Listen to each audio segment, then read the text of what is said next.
Quem ama a palavra de Deus aí, diga glória a Deus. Estão preparados? Não? Estão preparados para apanhar? Porque a palavra de Deus tem esse poder, né? Ela mexe com a gente. Então abra a Bíblia aí em Atos capítulo 4. Atos capítulo 4. Quem trouxe a Bíblia aí? Levanta aí para eu ver. Joga a luz aqui no povo aqui para eu ver. Joga a luz aqui no povo aqui para eu ver aqui. Deixa eu ver. Ó, glória a Deus, glória a Deus, glória a Deus. Isso aí. Tragam Bíblia para a igreja, amém? Atos capítulo 4, a partir do versículo 23. Atos capítulo 4, a partir do versículo 23. A Bíblia diz assim: assim que foram soltos, Pedro... Coloca a luz aí para o povo ler a Bíblia, gente, por favor.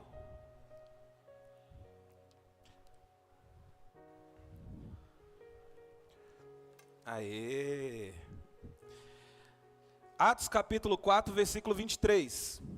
Assim que foram soltos, Pedro e João buscaram a companhia dos seus amigos e contaram tudo o que os chefes dos sacerdotes e os líderes religiosos lhe haviam dito. Ao ouvirem esse relato, os irmãos unânimes elevaram a voz a Deus e exclamaram: ó Todo-Poderoso Senhor, Tu que fizeste o céu e a terra, o mar e tudo o que nele existe, que pelo Espírito Santo, por boca de nosso pai Davi, teu servo, declarastes: por que os gentios se enfurecem e os povos conspiram em vão? Os reis da terra se levantam e os governantes se ajuntam em oposição ao Senhor e contra o seu ungido. De fato, Herodes e Pôncio Pilatos reuniram-se com as nações pagãs e os povos de Israel nesta cidade, para conspirar contra o seu santo servo Jesus, a quem ungiste. Realizaram tudo o que em teu poder e sabedoria já havia predeterminado que aconteceria. Agora, pois, ó Senhor, considera as ameaças deles e capacita os teus servos para proclamarem a tua palavra com toda a intrepidez. Estende a tua mão para curar e realizar sinais e maravilhas por meio do nome do teu santo servo Jesus. E assim que terminaram de orar, olha só que coisa poderosa, cara. Tremeu o lugar onde estavam reunidos, e todos ficaram plenos do Espírito Santo, e com toda a coragem saíram anunciando a palavra de Deus. Amém? Queridos, Atos dos Apóstolos é um dos meus livros prediletos. Porque Atos dos Apóstolos nada mais é do que histórias de homens comuns como eu e você, que Deus usou de uma forma extraordinária. Atos dos Apóstolos foi escrito pelo médico Lucas. Lucas não foi um discípulo de Jesus que andou com Jesus, mas ele foi um cara extremamente relevante em sua época. Lucas foi discípulo de Pedro. Lucas, ele andou diretamente junto com os apóstolos. E ele escreve tudo aquilo que ele ou presenciou, ou ele ouviu falar de alguém. Eu quero dizer, cara, que Deus, ele continua levantando homens e mulheres. Amém? Deus continua usando homens e mulheres nesse tempo. Você vai ver aqui em Atos, a partir de Atos capítulo 2, Deus manifestando o poder dele de uma forma extraordinária, com sinais e maravilhas. Você vai ver a partir de Atos capítulo 2, quando eles são cheios do Espírito Santo, esses homens, eles se tornam revolucionários. A partir do momento que em Atos capítulo 3, uma pregação de Pedro, 3.000 pessoas se convertem, porque ele decide falar para as pessoas aquilo que Deus estava fazendo na vida dele. Se você for ver o discurso de Pedro, você vai ver que nada mais é do que ele testemunhando aquilo que ele vivenciou com Jesus. E a partir do testemunho de Pedro, a Bíblia diz que 3.000 pessoas se convertem. É por isso que você não pode se calar, amém? É por isso que você precisa falar daquilo que Deus está fazendo na sua vida em nome de Jesus. Porque eu sei que pessoas serão alcançadas, eu sei que corações serão transformados. Em Atos capítulo 4, tem um dos episódios mais relevantes da Bíblia, e um dos episódios que as pessoas mais conhecem, que é quando Pedro chega diante do templo, e a Bíblia diz que ele está ali diante da porta chamada Formosa, e existe um mendigo, existe um aleijado ali pedindo esmolas, e aí ele chega diante desse pedinte, e aí o pedinte pede uma ajuda para Pedro e João. Só que aí Pedro, ele declara algo muito poderoso. Ele fala assim: olha, eu não tenho nem prata nem tesouro, mas aquilo que eu tenho eu te dou. Levanta e anda. E aí a Bíblia diz que esse aleijado, de um salto ele se põe em pé. E as pessoas que olham aquela situação ficam maravilhadas, porque acabaram de ver um milagre poderoso que Deus estava fazendo, por meio de pessoas comuns, como Pedro e João. E aquilo tem um impacto tão poderoso diante dos sacerdotes, diante dos mestres da lei, diante dos fariseus, diante dos saduceus, que eles ficam revoltados. A Bíblia diz que após esse episódio, Pedro, ele vai para o pórtico de Salomão, e ele reúne uma multidão, porque afinal de contas eles tinham acabado de presenciar um grande milagre.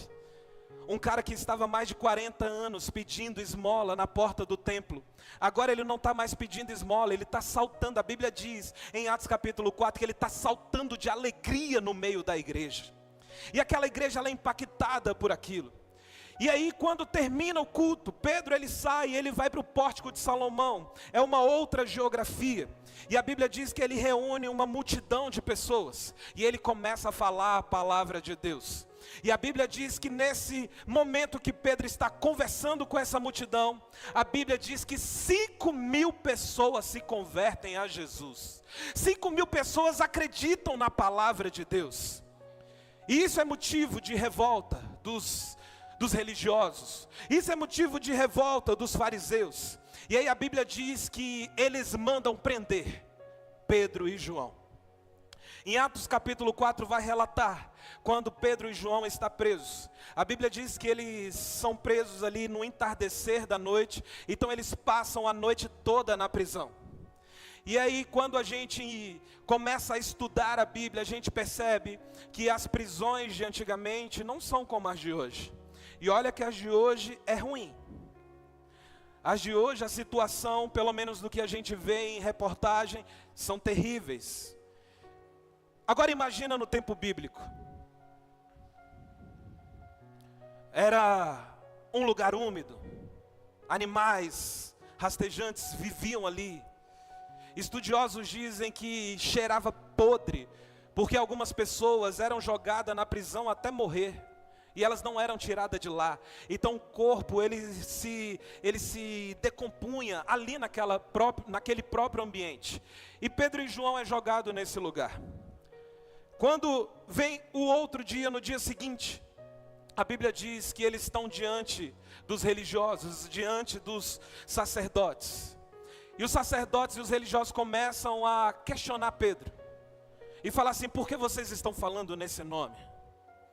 E aí eles dão uma ordem para Pedro e falam assim: ó, a partir de hoje vocês estão proibidos, vocês não podem mais falar do nome de Jesus.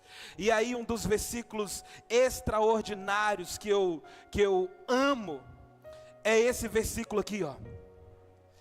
Versículo 19, coloca para mim por favor, do capítulo 4. Olha só, olha o que Pedro fala. Contudo Pedro e João propuseram-lhes: julgai vós mesmos se é justo diante de Deus obedecer a vós mais do que a Deus? Poderoso ou não, irmãos? Pedro vira para aqueles caras e fala assim: peraí, deixa eu te falar. Um dia eu tive um encontro com Jesus, um dia eu me apaixonei pela missão, e vocês estão falando para mim que eu não posso mais falar de Jesus? Deixa eu te falar, meu querido, é como se Pedro estivesse falando assim, né? Mas pela personalidade que a gente vê de Pedro, com certeza não foi carinhoso do jeito que eu estou falando aqui. Pedro era valente, Pedro ele tinha uma personalidade forte. E aí Pedro fala assim: o que é mais importante, eu obedecer a você ou eu obedecer a Deus? Eu prefiro obedecer a Deus. E aí a Bíblia diz que os sacerdotes, os fariseus, os saduceus, por não terem como incriminá-los, eles soltam Pedro e João. E aí quando eles soltam Pedro e João, acontece essa história que a gente leu, o texto base da ministração de hoje, a partir do versículo 23. E eu dei um tema para essa palavra. Quantos aqui tem lutas? Levanta a mão. Ó, glória a Deus. Tem pessoas que não tem, glória a Deus. Coloca a mão na minha cabeça no final, amém? Você vai orar por mim. Quantas pessoas aqui já foram perseguidas? Quantas pessoas já tiveram perseguições? Acredito que todos nós, sim ou não? E o tema da ministração de hoje é: o que fazer diante das lutas e perseguições? Amém? Vira para o seu irmão e fala assim: o que fazer diante das lutas e das perseguições? Eu fiz essa introdução para você entender o contexto que Pedro e João se encontram aqui. Eu acabei de falar para vocês que eles tinham acabado de sair da prisão. Eu acabei de contar para vocês que eles estavam passando por uma perseguição. E muitos de nós, a gente desiste porque a gente passa por uma luta. Muitos de nós, a gente duvida do que Deus pode fazer, porque a gente está passando por um problema difícil. Querido, deixa eu te falar, Deus te trouxe aqui nessa noite porque Ele vai fortalecer a tua fé. Você vai começar a enxergar algo que você ainda não enxerga. E a minha oração é para que Deus abra os teus olhos em nome de Jesus. Pedro e João estão diante de uma situação muito complicada. Com certeza eles ouviram palavras terríveis. Com certeza essas pessoas ameaçaram eles de morte. Só que a partir daquilo que eles viveram, eles mostram para mim, e eu quero compartilhar com vocês, o que eles fizeram e o que nós precisamos fazer diante dos problemas, diante das lutas e diante das perseguições. Você quer aprender hoje, sim ou não? Então a primeira coisa que eu quero que você guarde no seu coração, no versículo 23 diz assim, ó: assim que foram soltos, Pedro e João buscaram a companhia dos seus amigos. Diga amigos. Você quer saber como você vai conseguir vencer as suas lutas e as suas perseguições, os seus problemas? Primeira coisa, saiba com quem você abre o teu coração. Amém? Está passando por problema? Não vai para os stories e começa a postar.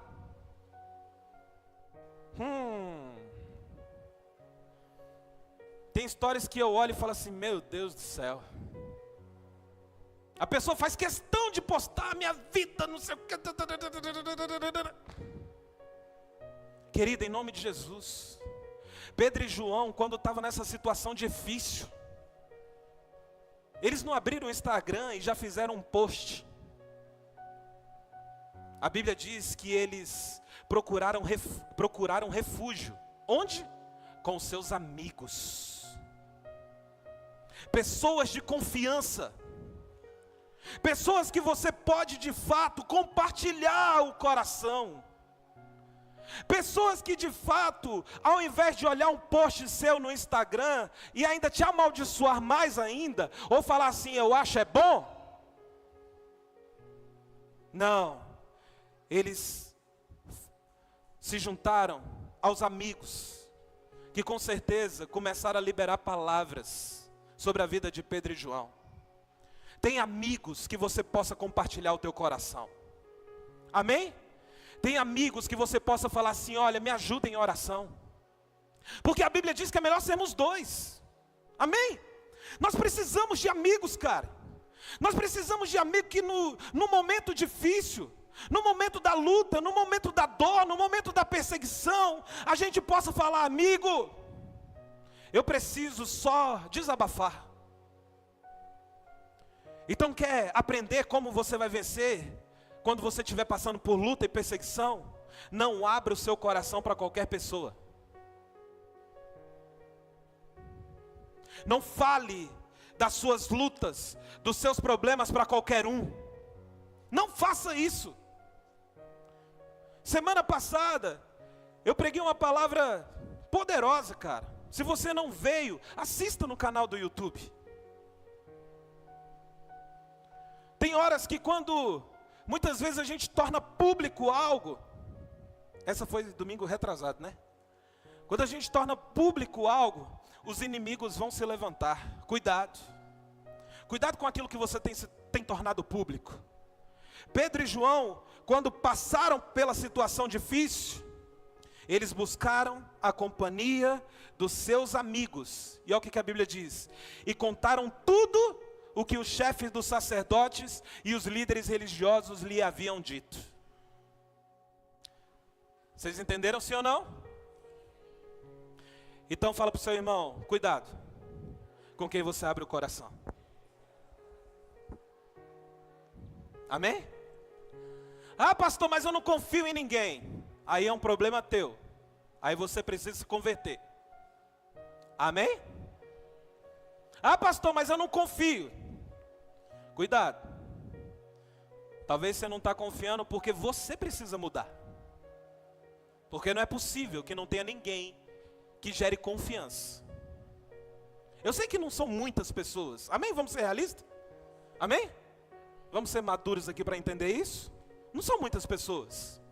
Mas você precisa ter. Você precisa ter pessoas que você abra o teu coração, cara. Cara, eu olho para a vida de Jesus e eu vejo como Jesus tinha uma inteligência emocional tão poderosa.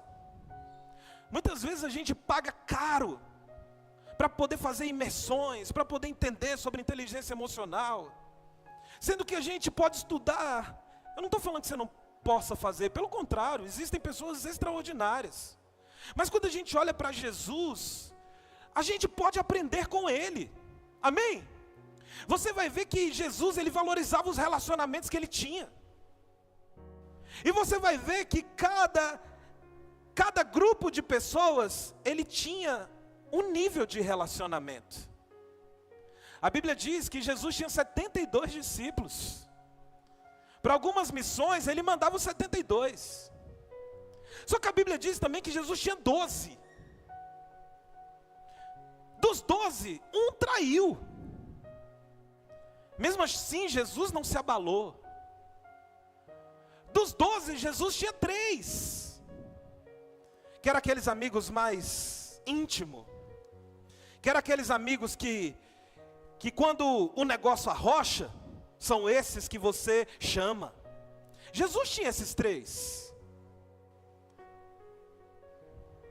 Talvez esses 3 eram aqueles amigos que Jesus tinha tanta confiança, que ele demonstrava ainda mais sua humanidade. Que se Jesus estivesse no tempo nosso de hoje, ele chamaria esses 3 amigos para jogar uma sinuca. Você crê nisso? Tenham amigos que você possa demonstrar sua humanidade para ele também. E a gente precisa disso.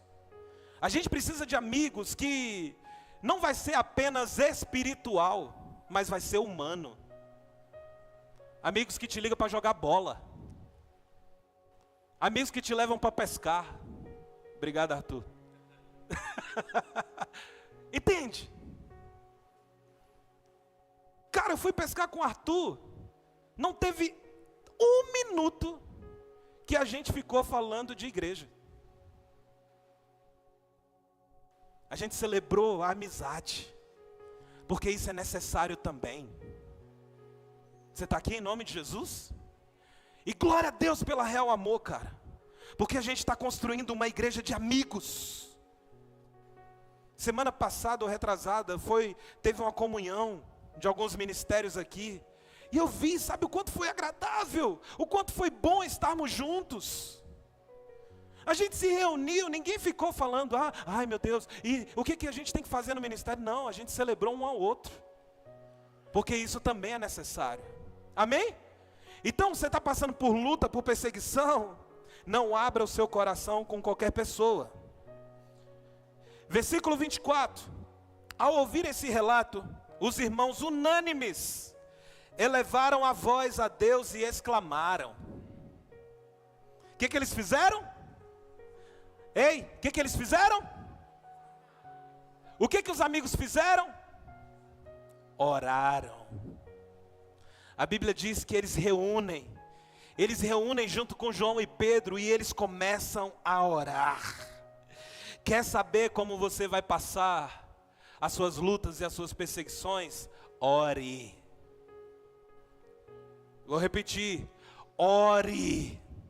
Há poder na oração, amém? Quem buscamos primeiro, preste atenção nessa frase que eu vou falar para você. Quem buscamos primeiro, revela quem realmente a gente confia. Amém? Vou repetir.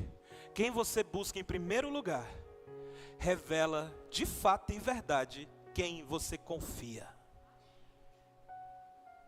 Diante do problema, a quem você recorre? Quem é a primeira pessoa? Que assim seja. Quem é? Diante do problema financeiro, quem é que você recorre? Ai meu Deus, deixa eu ver quem eu vou pedir dinheiro emprestado. Eu vou ligar para o meu gerente do banco, eu preciso fazer um empréstimo. Ou você dobra o seu joelho e você clama. Você ora. Você busca aquele que pode resolver toda e qualquer situação. Quem tem filho aqui, levanta a mão. Eu sei que você já teve essa experiência. Seu filho caiu. Tem um monte de gente. Quem é que ele procura em primeiro lugar? Não é, Daiane? Ó, caiu. Dependendo da situação, ele vai correr direto para a Daiane. Ou para o Raul. Vai depender. Por quê? Porque a pessoa que o Otto mais confia são os pais. E nós, como filhos de Deus, a quem a gente está recorrendo? Eita Jesus! Então está passando por dificuldade, irmão? Primeiro, seja bem-vindo ao barco. Eu pensei que quando eu entregasse minha vida para Jesus, tudo seria flores.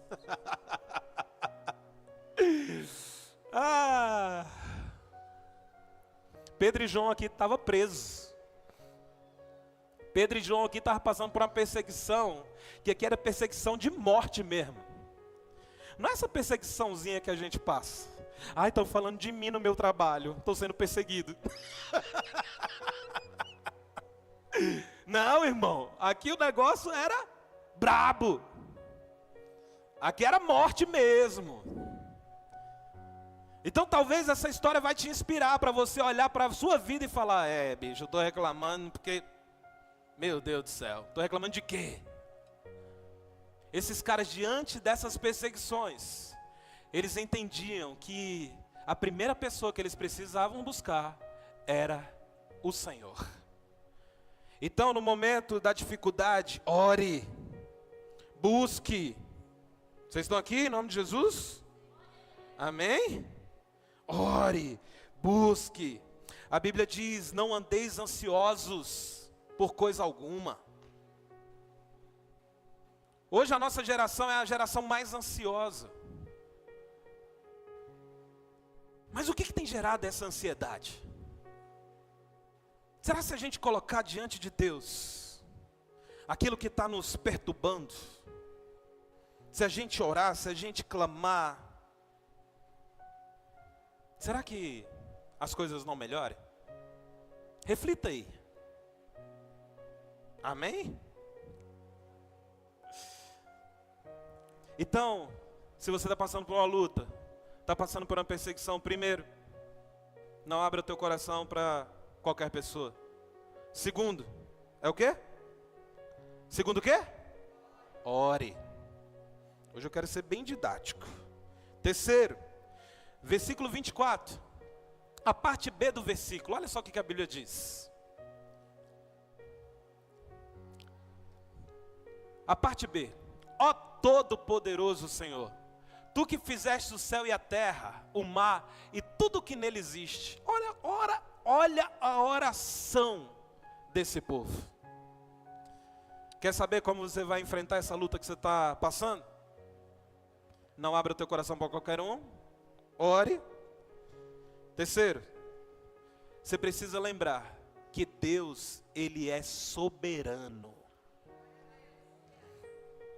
Vou repetir. Deus, Ele é soberano.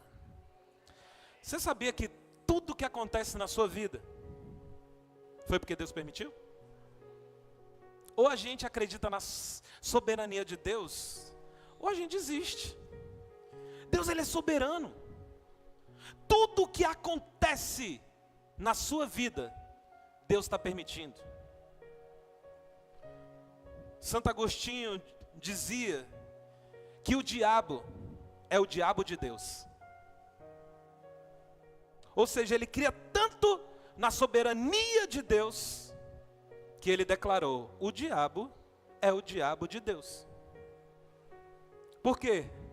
Porque até para o diabo se levantar contra você, há uma permissão de Deus. Lembra de Jó? Pode fazer o que você quiser, menos tocar na vida dele.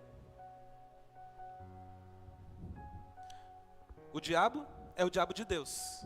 Então existem situações na nossa vida que Deus permite para quê? Para nos moldar, para nos fazer melhores. Porque Ele conhece a gente. Ele sabe quem nós somos como filhos. E qual o pai que não ama o filho tanto que vai corrigir? Sim ou não? Você ama o Davi, Gabi? Mas você corrige ele? Por quê? Porque ama. Porque cuida. Esse é o teu Deus, cara. Esse é o nosso Pai. Ele permite situações na nossa vida, nessa soberania dEle, para nos fazermos melhores. Amém? Então você está passando por situação difícil, cara. Entenda que Deus, Ele é soberano.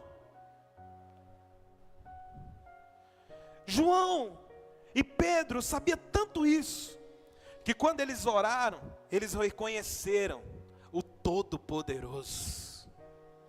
Senhor, eu estou passando por essa situação difícil, mas eu não abro mão de crer na sua soberania. Eu não abro mão de crer em tudo que o Senhor permite acontecer na minha vida. Vai piorar um pouquinho. Então, está passando por luta, perseguição, problema? Primeiro o quê? Não abra o coração para qualquer um. Segundo, ore. Terceiro, Deus, Ele é soberano. Amém? Quarto lugar, a Bíblia diz, lá no versículo... Não, antes de eu te entregar esse quarto lugar aí. Olha só o que diz a Bíblia no versículo 26. Coloca para mim, por favor. Olha o que esses caras declaram. O que eles oram. Eles falam assim, ó, os reis da terra se levantam e os governantes se ajuntam em oposição ao Senhor e contra o seu ungido. De fato, Herodes e Pôncio Pilatos reuniram-se com as nações pagãs e os povos de Israel nessa cidade, para conspirar contra o seu santo servo Jesus, a quem ungiste. Agora, olha o versículo 28.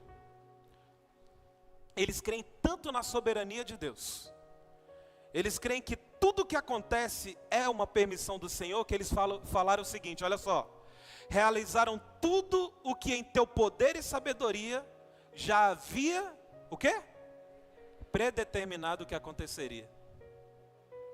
Ou seja, Deus, eu fui preso ontem. Me xingaram lá na cadeia. Me humilharam na cadeia. Mas eu creio tanto na sua soberania, que eu sei que isso que aconteceu, já tinha sido predeterminado que aconteceria. Meu Deus do céu. É poderoso ou não, irmão?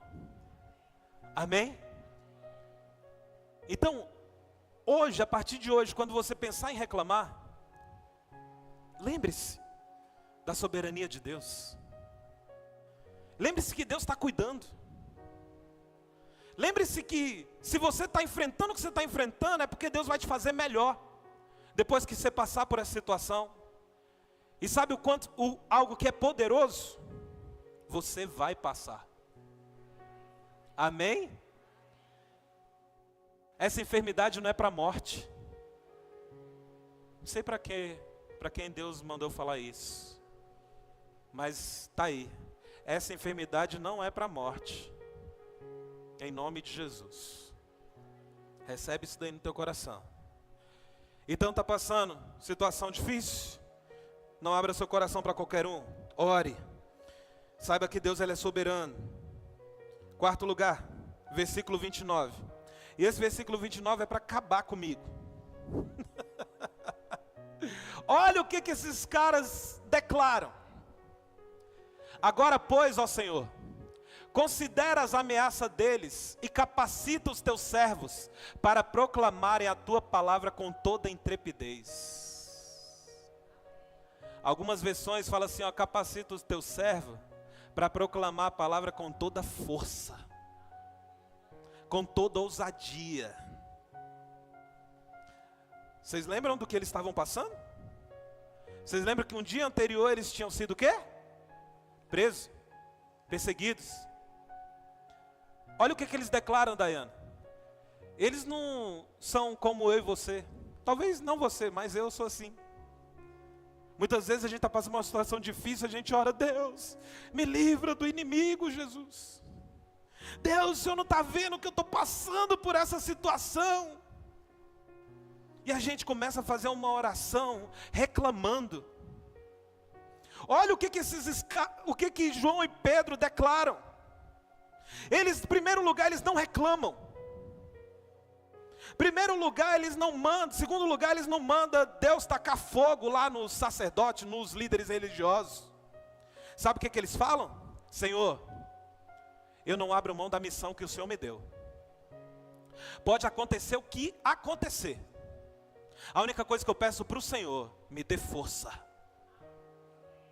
Meu Deus do céu, cara. Está passando por dificuldade? Quarta coisa que eu quero ministrar ao teu coração. Peça forças para enfrentar pressões. E não que elas simplesmente vão embora. Porque a gente é tendencioso a isso. Senhor, me livra dessa pressão. Me livra dessa luta. Me livra desse problema.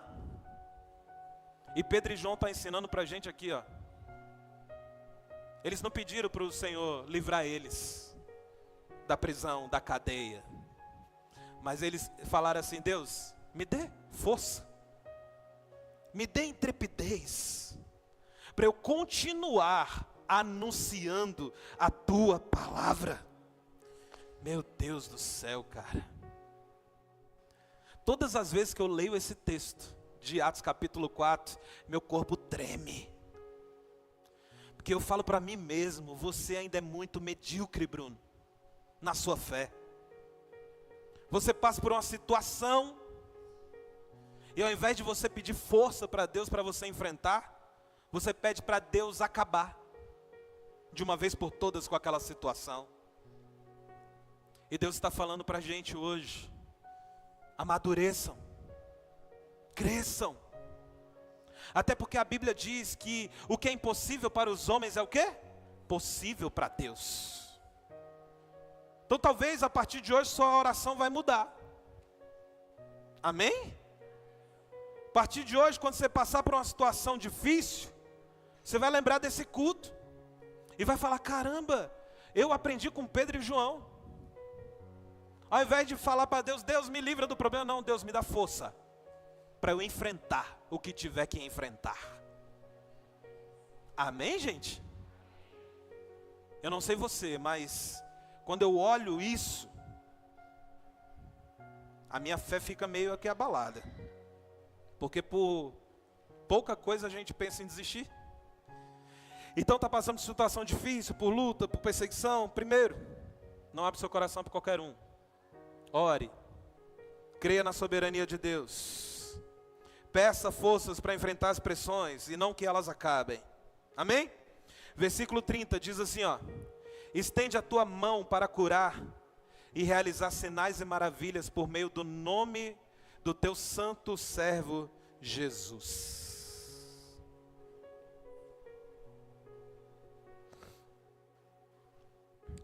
Sabe o que eu aprendo aqui? Em tudo, nós temos que buscar a glória de Deus. Amém? Em tudo, nós temos que buscar a glória de Deus. Pastor, como assim? Olha só o que eles estão falando. Estende a tua mão para curar e realizar sinais e maravilhas por meio do nome do teu santo servo Jesus. E aqui eu quero desmistificar algo. Quando a Bíblia diz que tudo que pedirdes em meu, o que Jesus vai fazer? A Bíblia diz, tudo que pedis em meu nome, assim darei. Sim ou não? Amém? E aí muitas vezes, Hércules, a gente não tem um entendimento do que esse versículo está dizendo. A gente acha que nós como filhos, nós vamos falar assim, Senhor, eu quero isso, em nome de Jesus. E vai acontecer. Afinal, a Bíblia está dizendo que vai acontecer, então tem que acontecer. Só que a gente não entende que existe uma glória de Deus em cima disso. Porque é como se fosse assim, ó. Eu tenho uma conta, sei lá, nem sei se existe isso hoje em dia, mas antigamente tinha. Eu tenho uma conta na padaria. E aí o dono da padaria confia em quem? Em mim, porque sabe que todo dia tal eu vou lá e pago a minha conta. Só que aí, deixa eu ver, o Alexandre vai lá na padaria, e ele chega lá, pega um monte de coisa na padaria, e quando chega no caixa, ele vira para o caixa e fala assim, olha, eu estou pegando isso aqui tudo em nome do Bruno. O caixa vai vender para ele? Hã? Não. Sabe o que ele vai fazer? Ele vai me ligar. E vai falar assim, ó, tem o Alexandre aqui. Ele está comprando tanto aqui no teu nome. Posso autorizar? Porque é no nome de quem que a compra vai ser autorizada? No Bruno. Assim é com Deus e com Jesus. Tudo que perdizes em meu nome. É como se o Tiago estivesse orando, falando assim, Deus, Senhor, eu estou precisando trocar meu carro, Deus. Eu quero uma Porsche. Deus, eu quero uma Porsche. Senhor, me abençoa em nome de Jesus. Aí Deus vira para Jesus e fala assim, filho, você viu o Tiago lá? Ele pediu, ele fez um pedido. Ele pediu em seu nome. E aí, o que a gente faz? Aí Jesus fala assim, não, ele ainda não está pronto para ter uma Porsche. Então, vamos esperar um pouco mais. Vai acontecer? Não. Por quê? Porque ele ainda não está pronto. Assim é com a gente. Você pode pedir? A Bíblia te garante isso. Mas vai acontecer? Se você estiver pronto, vai acontecer. E se for fundamentado na palavra. Amém? Porque a Bíblia diz nos versículos anteriores, no antitexto, porque muitas vezes a gente só pega o versículo isolado, né? Tudo que pedis em meu nome, eu vou te dar. Mas a Bíblia diz no antitexto, que se você for fiel à palavra de Deus, se você for obediente às ordens de Deus, tudo que pedirdes em meu nome, Entende? Como muitas vezes a gente está como aquele filho birrento, pedindo um monte de coisa para Deus, sendo que a gente ainda nem está obedecendo o que Ele está pedindo para a gente obedecer.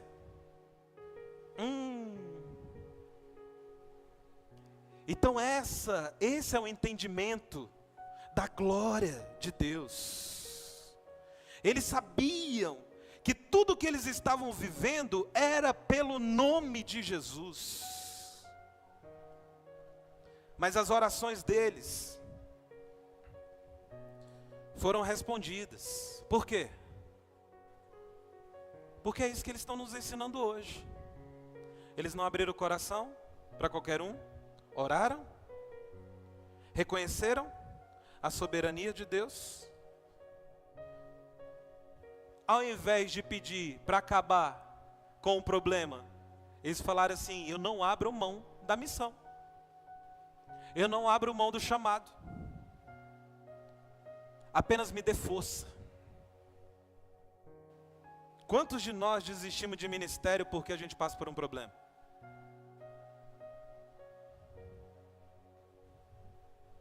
É ou não é? Eles não.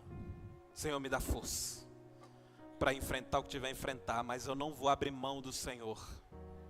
Eu não vou abrir mão da tua presença. Eu não vou abrir mão da missão que o Senhor confiou em minhas mãos. Em tudo, busque a glória de Deus. E por último, queria até chamar os meninos aqui para cima. Por último, a Bíblia diz no versículo 31. E assim que terminaram de orar, assim que fizeram o quê? Terminaram de orar, tremeu o lugar onde estavam reunidos. Todos ficaram plenos do Espírito Santo. E com toda a coragem saíram anunciando a palavra de Deus. Sabe o que eu aprendo aqui? Que Deus responde orações alinhadas com a sua vontade. Amém? Deus ele responde, Deus ele continua respondendo orações, mas é alinhado com a vontade dele. Faz sentido o que eu falei sobre, no nome de Jesus, tudo que pedis em meu nome? Ficou claro? Amém? Então a minha oração hoje, cara, é para que a gente... Deus falou muito comigo essa tarde sobre reconhecermos a soberania dele. Amém? Sobre a gente confiar nele. Sobre a gente depositar tudo o que nós somos, tudo o que nós temos diante da presença dele. Como eu falei, a quem a gente recorre em primeiro lugar é quem a gente confia. Então a partir de hoje, tem um projeto, coloca diante do altar, coloca diante de Deus. Vai começar um negócio, coloca diante de Deus. Vai começar um relacionamento, coloque diante de Deus. Creia na soberania que vem do alto. Amém?